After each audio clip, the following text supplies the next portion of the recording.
Lunedì 27 gennaio, Santa Angela Merici. È il 27° giorno dall'inizio dell'anno, ne mancano 338 al termine. Il sole sorge alle 7:37 e tramonta alle 17:11. La luna si leva alle 6:39 e tramonta alle 14:31.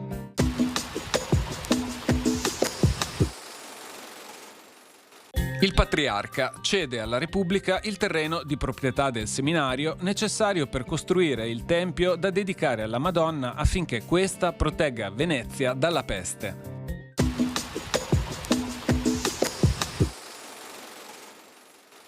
Le previsioni per domani. Inizialmente precipitazioni con quota neve in prevalenza a 1000-1400 metri sulle Dolomiti e 1800-2000 metri sulle Prealpi.